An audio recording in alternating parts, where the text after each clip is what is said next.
reasons why no contact isn't working for you. Now, no contact is beneficial for so many reasons, but so many times clients will come to me and say, Paige, I'm in no contact, but I am certainly not symptom free. My feet can barely hit the floor in the morning before I'm thinking of this person. I could be in a room with 1 million people and this person is on my mind. What they're doing, did they ever love me? What if we could get back together? If we could have one more conversation, what would I say? What would they say?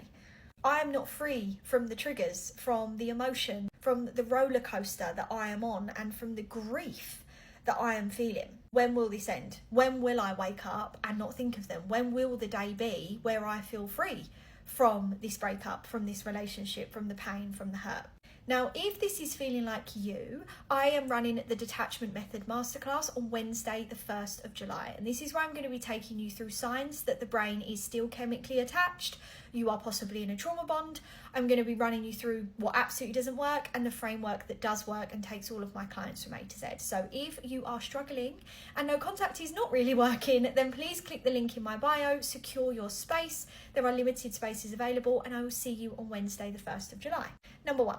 There is a misconception that no contact is this kind of magic pill that once you do it, you are going to heal from a trauma bond, you are going to heal from a chemical detachment, and all is going to be well in the world. 9 times out of 10, however, when clients come to work with me, they are physically in no contact, but mentally they are still very much in contact. Imagining what this person's doing, what they're thinking, what they're feeling, if they're ever going to come back, why they would maybe come back, if they're going to meet someone else, reliving past conversations, imagining future conversations, how one more conversation would fix this, one more question would help you heal. Your brain is actually talking to them all day, metaphorically, keeping those neural pathways alive, keeping the attachment alive, even if you're in no contact. We have to be chemically detaching you, we have to be changing those neural pathways, and we have to be removing those thoughts. And that doesn't mean ignoring them or distracting yourself, because that's like burying a bomb. What we actually need to be doing is changing the brain's conditioned belief system so it doesn't believe it needs those answers, thoughts, or conversations anymore.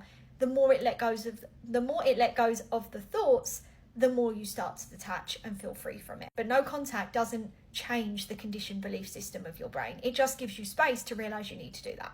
Number 2, you're in waiting mode. So many clients come to me having been in no contact for 1 month or 1 year, but they're stuck. They're waiting not to care anymore. They're waiting not to think of this person anymore. They're waiting for the morning where they're finally free. They're waiting for this person to take accountability or change, or waiting to see when they move on. And 9 times out of 10, this is because in the relationship, you were in waiting mode. You were waiting for them to change. You were waiting for them to treat you well. You were waiting for them to get help. You were waiting for them to go back to who they were.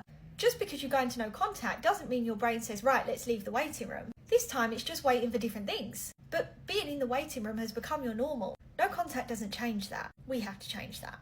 Number 3, you're stuck in the past.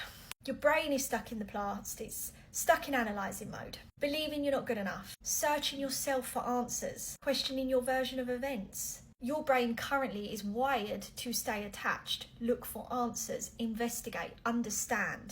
Because somewhere you believe that that's going to be the thing that helps you heal. That there are missing pieces of this puzzle that you need to understand. Or how the hell can you move on from this? And when you're in a chemical attachment or a trauma bond, most of this doesn't make sense, because this isn't what you would do to someone else. This isn't what you ever wanted. You're trying to understand a brain that is nothing like your brain. But expecting your brain to just change those neural pathways because you're in no contact is like expecting a fish to climb a tree. It's not going to happen. We need to show your brain that the present moment is less painful than living in the past. But right now, your brain believes living in the past is less painful than living in the present. But only when you're healing can you start to feel that relief, let go of that hope, and teach your brain that with the right tools.